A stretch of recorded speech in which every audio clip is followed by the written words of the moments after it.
อ้นก็ไปตลาดมาพี่น้องซื้อลูกชิ้นนาน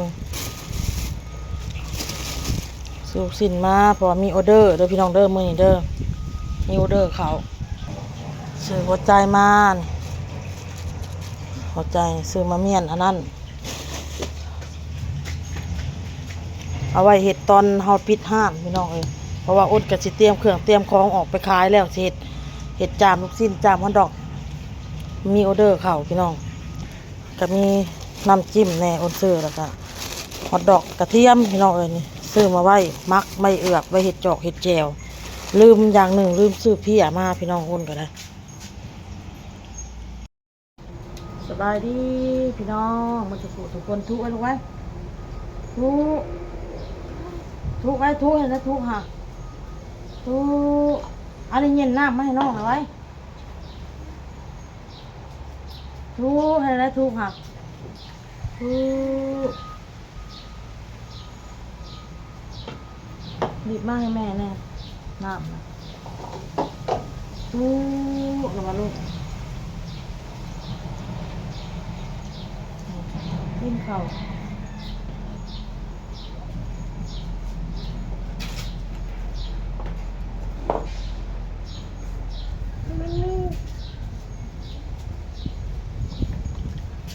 อิ่มนะบอกกินข้าวมาแม่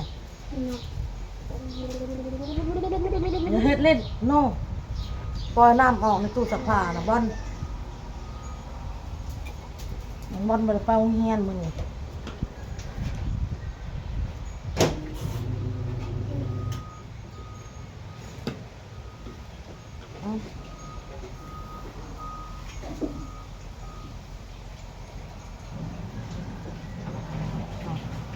กินข้าวแล้วอ้ำๆมั้ย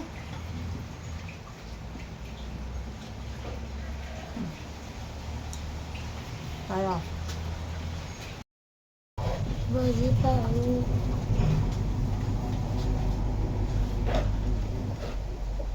่งข้าวไว้ที่น้องเด้อจะใส่จะกินอะไรอ่ะน้ำมีอ่ะน้ำมีอ่ะใส่จะโค้งมันจะกดมันถุงมันหรือเปล่าใส่สองถุง ก็พอแล้วข้าวอุ่นข้าวเย็นพี่น้องบริมาข้าวเพราะว่าอยากกินข้าวเย็นนี่ให้มันหมดป้อนข้าวโอโต้กับกินข้าวกับปิ้งไก่สบายดีพี่น้องมาจากผู้สุคนเด้อจ้าไปตลาดมาพี่น้องอ้นกันเลยเหนื่อยแห้งพี่น้อง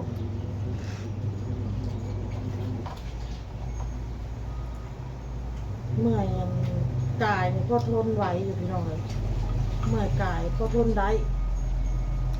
สู้ตายเมื่อยจิตเมื่อยใจนี่ก็ทรมานพี่น้องเลยปั้นผ้าซักผ้าแล้วเรียบร้อยตะแนนยกออกตากเครื่องนี่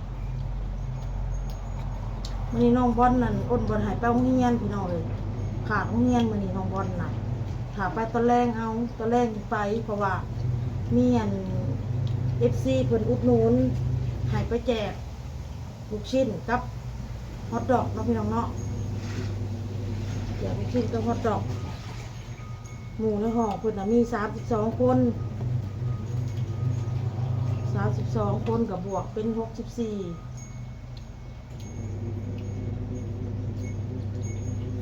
เข้ามาบุกบคุมมือ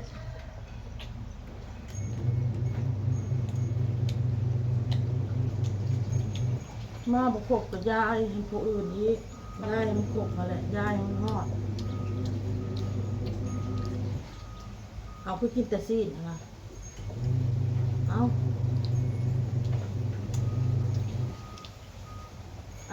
กินข้าวน้ำลูกทุแล้วบ่เนี่ยเป็นไอทุแล้วทุแล้วลูกทุ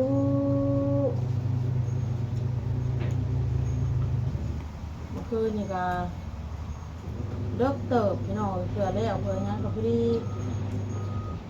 มีFCเพิ่นโทรมาเล่นน้ำแน่น้อยนึงลบกันน้อยนึงพี่น้องละกาเขี่ยโทรศัพท์มันกายโมงนอนเลยเด้พอดี1 โมงกว่านอน1 โมงกว่าบนเท้านี่ประมาณจะ3 โมงพี่น้องลุกขึ้นมาให้แอบ เฮ็ดแล้วก็หายเฮ็ดแล้วก็แอบบัดนี้แล้วก็หายแล้วก็แอบเผื่อสินอนเผื่อสิรับก็จนแบบเพิ่งเติบแล้วพี่น้องจนเป็นชั่วโมงอ้นนี่เมื่อยเพลียอยากนอนก็บ่ได้รับบ่ได้นอนบัดนี้เวลาเราจะเฮ็ดอันนั้นรับบัดนี้รับเองบัดนี้ประมาณช่วง4 โมงปลายบัดนี้ถึงฮอด5 โมงคนมาเบิ่ง5 โมงยังเลยยังประมาณ10 ปลายนาทีแล้วฮอด5 โมงเช้าพี่น้องตื่นมาให้อีกแอบอีกบัดนี้รถจนบ่ได้เป็นรับเป็นนอนแล้วบ่ได้พักผ่อนพี่น้องอ้นน่ะ น้องก็จะ สำวันได้นอนน้อยเดียวหนึ่งพี่ที่แจ้งพี่ที่อันบอนเอ้ยเป็นหนึ่งข่าวในลูกพี่ที่เพิ่นก็รับอันนี้ข่าวนี่รับกับพี่ที่อ้นก็นอนเสือกในหนึ่งผู้เมื่อขึ้นมาลงบอลแบบแม่มาไปส่งเขาไปโรงเรียนว่ะโอ้ยแม่เมื่อยลูกแม่เมื่อยแห้งนี่แม่เพี้ยว่ะไปได้นอนน้ำข้าวนี่ได้เป็นแอบเป็นหายเป็นโซ่หายคล้ายตู้ยามาหายรอสงสัยหายหาพ่อเรื่องอะไรแต่ก่อนคือบ่เคยเป็นบ่เคยหายแบบซี่บ่คือนี่ให้น้องบอลคล้ายตู้หายแล้วก็หายออกมานอกหลอก2 ซ้าย2 ขวา2 หาพ่อเลยปกติบ่เคยเป็นพ่อบ่ได้มากก็บ่เคยหายแอบไปซี่นะอันนี้พ่อบ่มากเมื่อคืนนี่เพิ่นหายแอบโซ่แต่ละเทื่อก็บ่เห็นเป็น เป็นพี่ช้างเมื่อคืนนี่คือหายก็เป็นพี่ช้าง บอกไปปะ หืม ไหนบอกไปปะ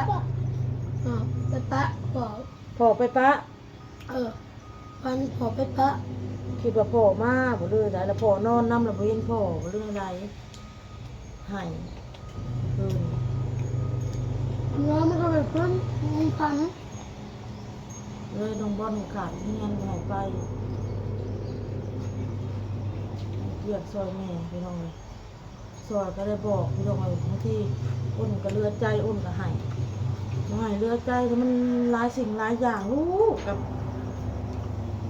ช้าแต่หายเฮานี่บอกนะมันเมื่อยพี่น้องเลยกูมือกับความเก่าเมื่อยFC ไปกับอุดหนุนพี่น้องย้อนว่าอย่าให้เฮานะจะเป็นกำลังใจให้อย่าให้เฮานะบ่ให้เฮาท้อเฮาถอยให้เฮาสู้ค้าขายไปมื้อละเล็กมื้อละน้อยจักหน่อยคนผ่านไปผ่านมาเพิ่นก็อันนี้ทิมเดี๋ยวเราก็ลูบมือในนี่แหละทิม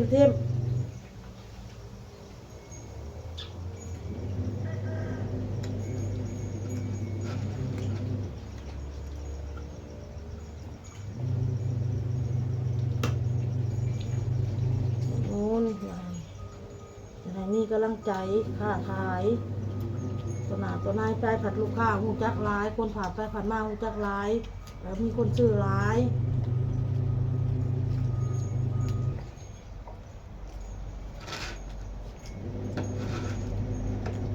จีไปก็หายกำลังใจร้ายไปหน่อยกำลังใจให้สู้ให้อดให้ทนก็สู้ครอบครัวลูกเต้าหน่อยขอบมุกขอบใจ FC มันจะผูกทุกคนดีหายกำลังใจด้วยพี่น้องเด้อแล้วก็อุดหนุนเครื่องพายเฮาจอกง่ายแต่ต้องละลายเลยบนจอกมาละมือตื่นมาแล้วก็เห็ดแต่น้ำลาวอันวันนาทีนึงข่าวก็นึงแต่เข้า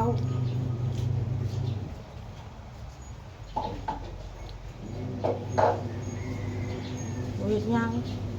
ทีนี้ที่ยุบกับโบเก็บ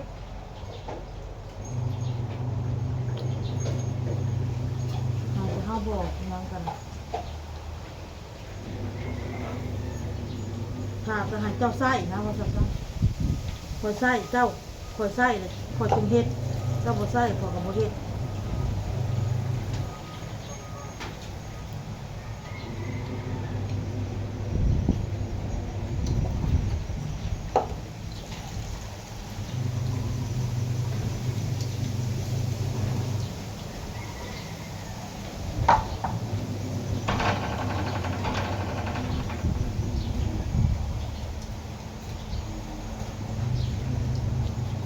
นะ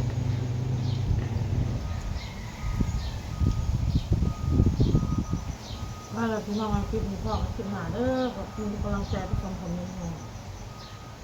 บ๊ายบาย